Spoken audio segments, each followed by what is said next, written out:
Pascal's triangle, expanding binomial powers, further solved problems. Problem 1. Find the exact value of 99 to the power 5 without use of a calculator. Now, first note that 99 equals 100 minus 1, so 99 to the 5 equals 100 minus 1 to the 5, and we can expand that expression using the binomial expansion for x plus y to the 5, whose binomial coefficients are here. And we can expand 100 minus 1 to the 5 as follows.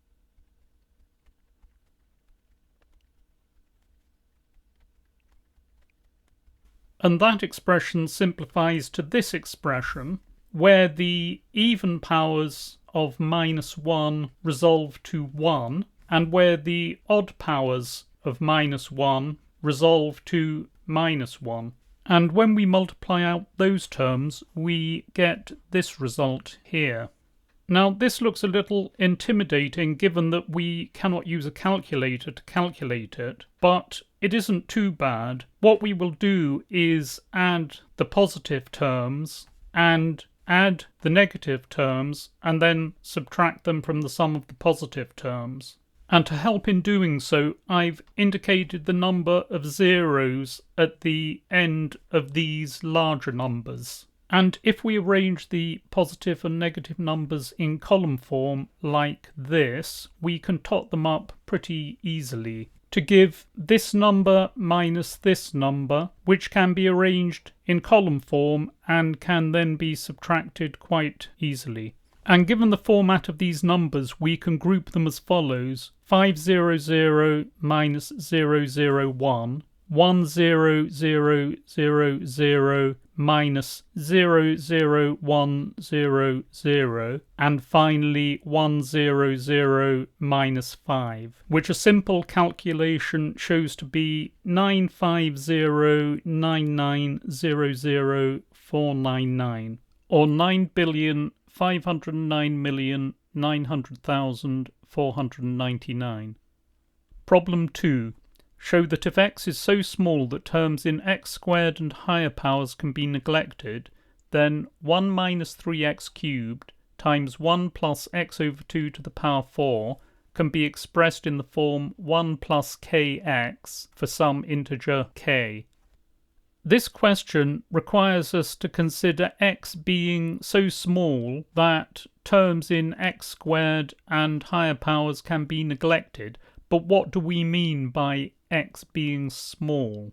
Well, here's a picture of the set of real numbers, the set R, and the numbers that we consider to be small are those near 0. So they're definitely the numbers between minus 1 and plus 1, and usually much smaller than minus 1 and plus 1. If we go out towards the right, the numbers become increasingly large and positive, and if we go out towards the left, the numbers become increasingly large and negative. In this question, we are concerned with numbers in this region. The first thing that we need are the binomial expansions for 1 minus 3x cubed and 1 plus x over 2 to the power 4. But because we can neglect terms x squared and larger, or larger powers, we do not require the whole binomial expansion for those two expressions. So 1 minus 3x cubed can be expanded as 1 times 1 to the power 3 times minus 3x to the power 0 plus 3 times 1 to the power 2 times minus 3x to the power 1 plus a bunch of terms that will have powers of x squared or larger, which we can neglect. And notice that I'm using the binomial coefficients 1 and 3 from the expansion of x plus y to the power 3. So the powers always add to give 3. 3 plus 0 is 3. 2 plus 1 is 3. And for the expansion of 1 plus x over 2 to the 4, we use the binomial coefficients from x plus y to the 4, which are 1 and 4 for the first two terms, And note that the powers in each term sum to 4. 4 plus 0 is 4. 3 plus 1 is 4. And we only expand 2 terms because the remaining terms have powers of x squared or greater, which we can neglect. And when these expressions are simplified, we get 1 minus 3x cubed equals 1 minus 9x plus the neglected terms, and 1 plus x over 2 to the 4 equals 1 plus 2x plus the neglected terms. And so 1 minus 3x all to the 3 plus 1 over x to the 2 all to the 4 becomes 1 minus 9x plus neglected terms times 1 plus 2x plus neglected terms, which we can multiply out using crab clause as follows.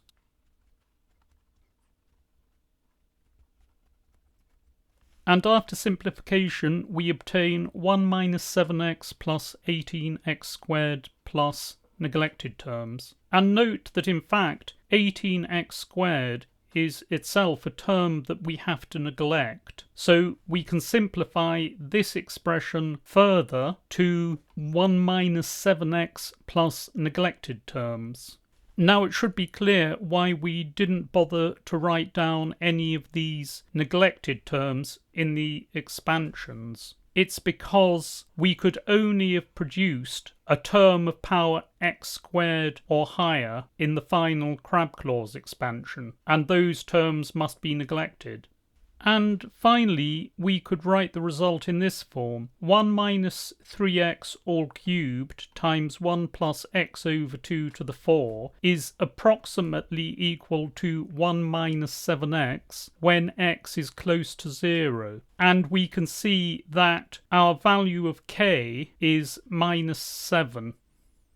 And it's instructive to look at the graph of this function, which I've shown here, and this function, which I've shown here. And we can see that the straight line, y equals 1 minus 7x, is indeed close to 1 minus 3x all cubed times 1 plus x over 2 to the 4 when x is close to 0. So our result appears to be correct. And in fact, y equals 1 minus 7x is the tangent line to the more complex function.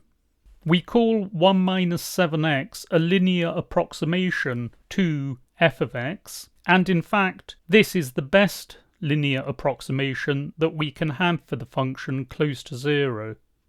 Problem 3. Find the coefficient of the constant term in the expansion of x minus 5 over x squared to the power 6. Now, it turns out that to find the constant term, we don't need to produce the full binomial expansion of this expression. We can find the constant term by considering the general form of the terms in that expansion. Now, the binomial expansion of x plus y to the 6 has terms of the form 6c0 x to the 6 y to the 0, 6c1 x to the 5 y to the 1, 6c2 x to the 4 y to the 2, and so on. And the 6 indicates that we are expanding x plus y to the 6, and the number at the bottom of the c, the 0 or the 1 or the 2, indicates the power of y, 0, 1, 2. Also recall that the exponents of x and y must add together to give 6. So since y has a power of 0 in the first term, the power of x is 6. In the second term, the power of x is 5 because the power of y is 1, and in the third term the power of x is 4 because the power of y is 2. In general, the power of x is 6 minus the power of y. So in the first term the power of x is 6 minus 0, which is 6. In the second, it's 6 minus 1, which is 5. In the third, it's 6 minus 2, which is 4.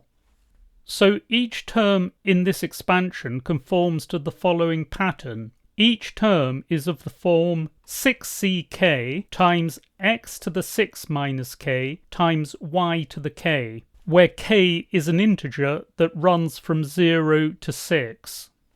Now, we of course are interested in the expansion of x minus 5 over x squared to the power 6. But with the substitution y goes to minus 5 over x squared, x plus y to the 6 goes to x minus 5 over x squared to the 6. So if we make that substitution in this expression, we will get the general form of the terms in the expansion of x minus 5 over x squared to the 6. And on making that substitution, the general form of the term, which started out as this for x plus y to the 6, turns into this expression 6ck times x to the 6 minus k times minus 5 over x squared to the k, which simplifies after a little algebra to 6ck times x to the 6 minus 3k times minus 5 to the k.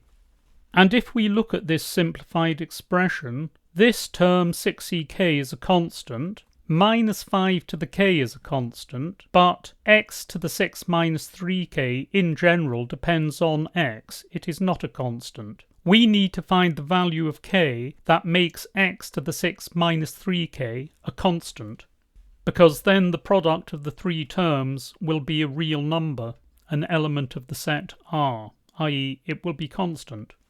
However, x to the 6 minus 3k can only be a constant if it happens to be x to the power 0, which is 1, because with any other exponent, perhaps 1 or 2 or 3, x to the 1, x to the 2, x to the 3, that expression will vary with x. If 6 minus 3k is 0, then x to the 6 minus 3k is a constant, it is 1. So equating coefficients, we must have that 6 minus 3k equals 0, which solves easily to give k equals 2.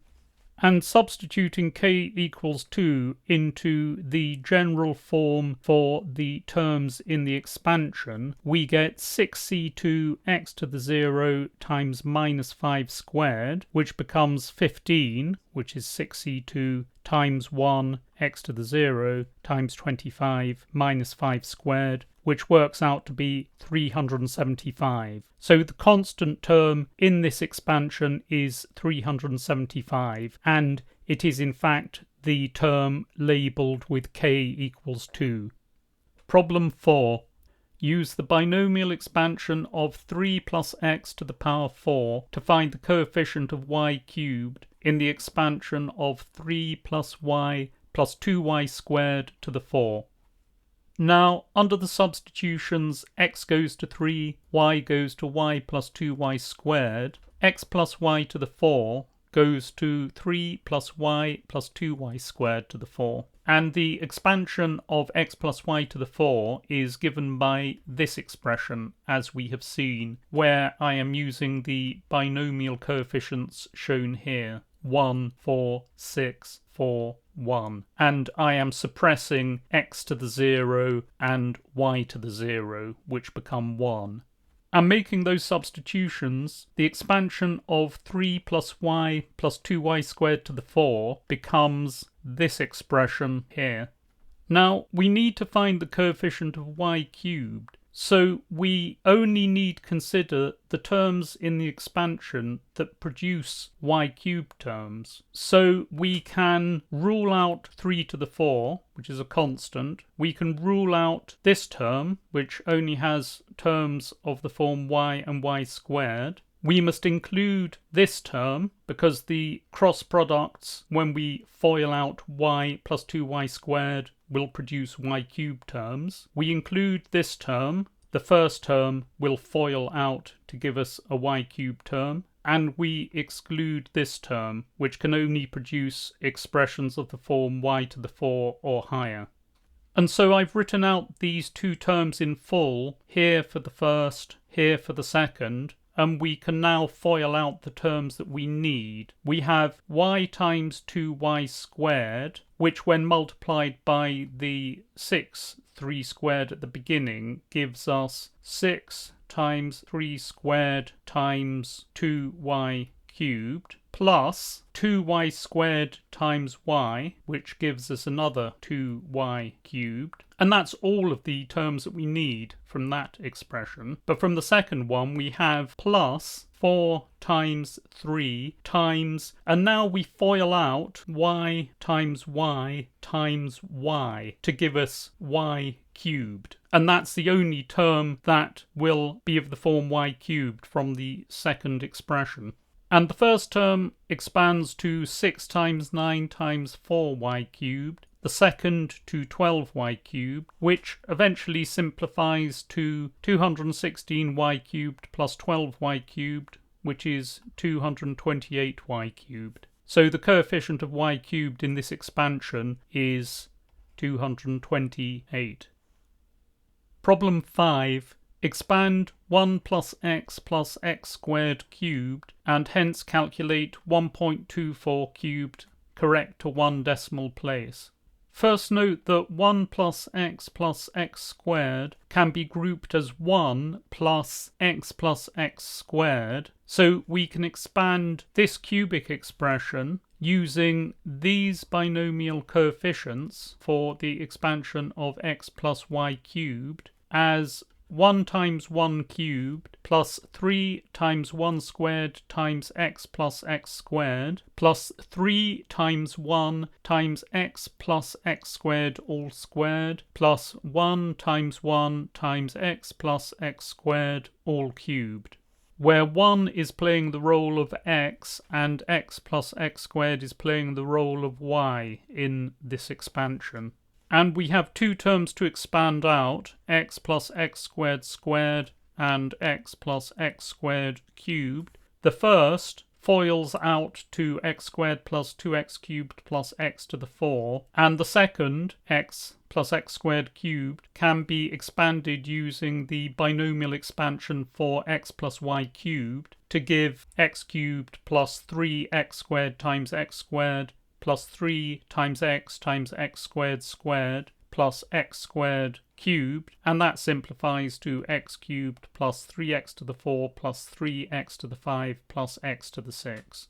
And so this expression becomes this expression, which expands out to these terms, which tot up to 1 plus 3x plus 6x squared plus 7x cubed plus 6x to the 4 plus 3x to the 5 plus x to the 6. And so we have the expansion of 1 plus x squared cubed, which is this expression which we just found, and we have to expand 1.24 cubed to one decimal place using that expansion.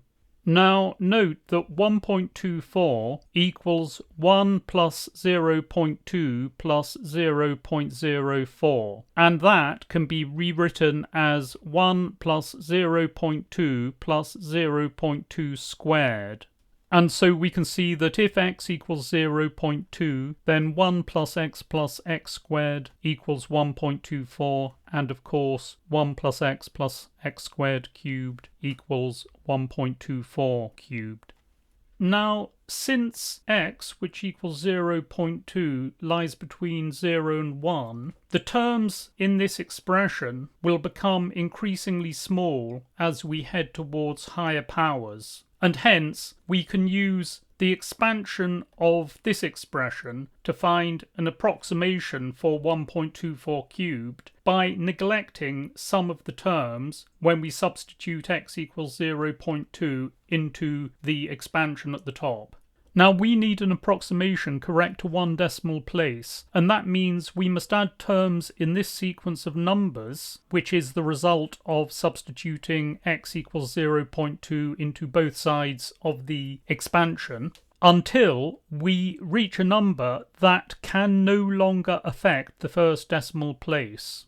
And here I've added the numbers successively to create running sums. 1 plus 0.6 is 1.6. 1.6 plus 0.24 is 1.84. 1.84 plus 0.056 is 1.896. 1.896 plus 0.0096 is 1.9056.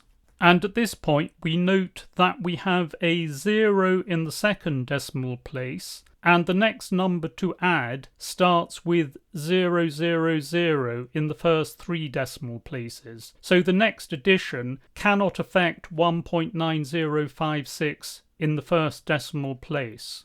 And so finally we have that 1.24 cubed is approximately equal to 1.9, correct to 1 decimal place.